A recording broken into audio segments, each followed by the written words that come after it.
Hi, welcome to New Hampshire Politics and Policy. I'm State Senator Cindy Rosenwald, and this is the show where we talk about all things political in New Hampshire. And you're watching it on Nashua Public TV, Channel 96. With me in the studio today is Representative Linda Gathright from Ward 9, multi-term state rep. Welcome. How many terms? I'm in my third term. Yes, 6 years. From Ward 9, South Nashua. And have all that time you've been on the same committee, I think. Yes, criminal justice and public safety. Okay. Yes. And you're the ranking Democrat. Yes, I'm the ranking member for criminal justice, public safety for the state. So you've spent 6 years on criminal justice. Yeah. What are the big issues that you've dealt with over your tenure? I will say that for the most part, gun safety has been a very serious issue. It comes through criminal justice. For anything that does come through us, it's because there's some type of penalty for whatever the case might be. A criminal penalty. Criminal penalty, yes. If there's something and there's no penalties associated with it, it will probably go to judicial and not us. I see. Yeah. So if there's any bill that deals with making something a felony, Exactly, or carrying a threat of jail Yes. time, yes, it will go to the criminal justice and and as well public as safety. fines. Fines. Yes, Okay. as well. It's been an interesting 6 years. Yeah. I can say. For me, one of the bills that was really touched my heart was HB 455 2 years ago that I did co-sponsor to eliminate the death penalty here in the state. And that was a lot of work, and I've met a lot of good people. And you remember Rennie Cushion, of course. He was the AOK life's person, work. his life work of criminal justice, public safety, and just making sure that there was equity across the board for everyone. And So did that bill go through criminal justice or yeah. judiciary? It came through, the first time it came through criminal justice. Okay. At the end of the day, it went to judicial. Okay. Yeah. So we did finally repeal Yes, the death yes. penalty. Absolutely. I don't recall what the vote was in the House. It it needed was- a 2/3. We vote. needed 2/3, and we to did get override the a 2. veto. Yes, we did, and that was even more impressive. You know, and It's really, hard to override a veto. Exactly. So therefore, if you're crossing the aisles and you're working together to make something like that happen. Well, in the Senate, we needed 16 votes, and that's exactly what we got. Yeah. And not only did it have to be Right. bipartisan, but it really was bipartisan. It really was. Yes, it was. Yeah. Truly, truly. Even in the House, it was bipartisan. And I often think about one of the testimonies that came from a senior, David Welch. Oh. And he's not running again, Right. a senior. Nice man. Yes, and I served 4 years with him. He was longtime Yes. chair of that committee. Yes, but when I came to the committee, he was no longer there. Okay. He had left for 2 years or something. But we got to know each other quite a bit as well. And Laura Pantelakis, they were dean all of the dean of the House. House. They were like mentors and people that you could talk to and work with, and taught me a lot. And Representative Welch changed his position on the death penalty. Absolutely, didn't and he gave a heartfelt comments about the death of his wife and the pain that followed that period of time, and he connected that with, even though someone's a criminal, if they've done something wrong, not only have they hurt the victim, but they've hurt their own family, and that pain that that family goes through. And then he put in another series what he talked about. He said, if I consider myself pro-life, how can I be for the death penalty? That's what he said on the floor. And he said his wife's death changed a lot of feelings around the death penalty and the people that suffer. Interesting. Yeah, he really great man. He's talked about a lot of things. I appreciate him because he's one of the few people that, when it comes to even like divisive concepts and things of that nature, that he would ask me to stay behind to get my feelings on how I felt about As the things. ranking member. Exactly. You know, and so he was always considerate. You know. So, aside from the death penalty, were there any other major pieces of policy that came through your committee? Yes, you Bail know, reform bail or- reform, and we had one recently, and out of the 6 years that I've been there, in committee, we have never argued back and forth for 6 hours, and we did on that one particular bill. 6 hours? 6 hours, literally 6 hours, and it was just a situation where a bill came through, and the bill, if you were already arrested, all right, and out on bail, if you committed another offense while on bail, the bill said you have to go before a judge, which you could be held up to 72 hours.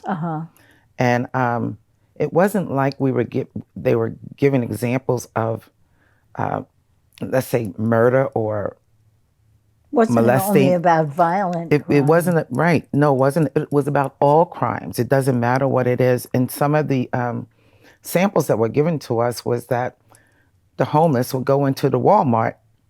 I'm not going to say what town, but it would go into the Walmart and they would be arrested. They stole food. They take it home and into where they slept because they were homeless and give it to their family. They get arrested for it. They go back the next day and do the same thing. So you have a social issue. And I think most of us really felt that you can't take a social issue and lock someone up. Well, and as you said, if you had been arrested before, it wasn't if you'd been convicted. Right, exactly. Before. It doesn't matter. In Right. that bill, it wouldn't have mattered. And also, I know that we were stopping the practice of holding people in jail who simply were poor and unable to make bail. And that really brings up the whole Victorian debtor's prison, and that is not going to help somebody work their way out of poverty. So Yes. it seems like we made some good steps forward. Perhaps there's more work to be done on it. Oh, definitely more work to be done on it.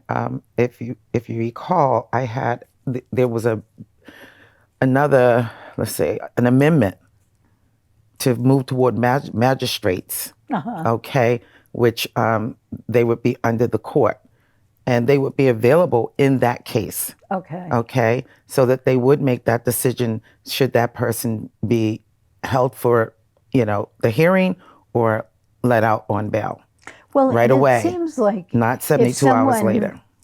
Is arrested on a violent crime charge, it's more understandable, right, to hold them for whatever, some period of time than that is the law. Who has been arrested on, some criminal mischief charge. Because that bill covered even like sometimes it could be criminal mischief and you might get a fine. It didn't make a difference. The bill would, and no one wanted to move from that. Right. Okay.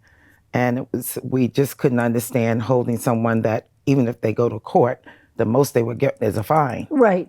So why would you hold them in jail when what they've been charged with doesn't carry a jail sentence? Exactly. And that's pretty much what happened. But it was interesting with the vote, how at times it was a mixed vote for Democrats, a mixed vote for Republicans. We could not table it. We couldn't do anything with it. You can't table bills in committee. Right, and not in committee. We were trying to put it aside. We didn't want to do anything with it. And we started trying to put it into a subcommittee. That didn't work. And in we the tried end, to just go down. Nothing that didn't passed. work. Yeah, I mean, so it was so going to come up again. We got a visit from our from the assistant speaker, Steve Smith. Smith, yes. He came down to speak to myself and at the time our chairperson, which was Daryl Abbas. And what can we do to solve this? You guys been at it now 6 hours, you know. And I said, well, I think we really need to get rid of the bill. Would you be willing to just bring it to the House with no decision? And I said, yes. And that's what we did. And it was argued on the floor again, quite a bit, but it was tabled. So if you're reelected, you want to go back to that committee? Absolutely. Yeah, absolutely. that's great It's to a lot hear. of good things that come out of the committee, Yeah. you know. And well, and after 6 years, you're an expert. Well, So I do want to talk about your community involvement, though, because I know that in addition to serving in the state house, you've also been on the board of aldermen, and you're very involved in your church and some other community activities. So tell us a bit about some of those things. In the board of aldermen, I served 2 terms there, and pleasant experience. It was, you know, it's changing a little bit in the last couple years, but don't want to say busy. too much about that. But daytimes in Concord and nighttimes nighttimes at City it was Hall. that could be pretty tough as well. But you know, I was blessed, and I never really told the story how I even got into politics, but I've been truly blessed by being in politics. Yeah. Yes, and I believe with in a short sentence that have very serious illness that most people that do not come through, and the fact that I came through and was able to talk and walk and go back to work that most people never get the chance to do, I just felt blessed, and I just thought that there was something else that I hadn't finished doing that God wanted me to do. Wow. I really felt that way. And I got a call one day for someone from the Democrat Party at that to say, we need a secretary. Can you come work with us for a while? And I said, okay. And once I got out there, you know, I met such great senators at the time, like Peggy and Betty and the executive council back then. It was really great. Well, once you open your door, somebody's going to ask you to run for something. Right, exactly. Right. So that's how I actually got out there. And, that's amazing. Yeah. And so in the community, geez. You serve on the board of the NAACP? Yeah, actually, I'm one of the founding members for the Greater Nashua NAACP, and I am the current president right now for Greater Nashua NAACP. And we connected with the stadium recently, and we had a great I missed it. ball game. At historic Holman Stadium. At Holman Stadium, with representing Roy Campanelli and what's his name, Dom Newcomb. Yes, those were and those were 2 African American males that came to Nashua to play baseball. Yeah, to play baseball with what used to be the Nashua Dodgers back in, I think it was 1946. Well, we're going to run out of time, so we're going to have to wrap up. But thanks so much for coming on. And best of luck to you in your re-election campaign. Thank you. Hope to be serving with you again in Concord. Thank you. You've been watching New Hampshire Politics and Policy. I'm State Senator Cindy Rosenwald from Senate District 13. Thanks so much for being with us today.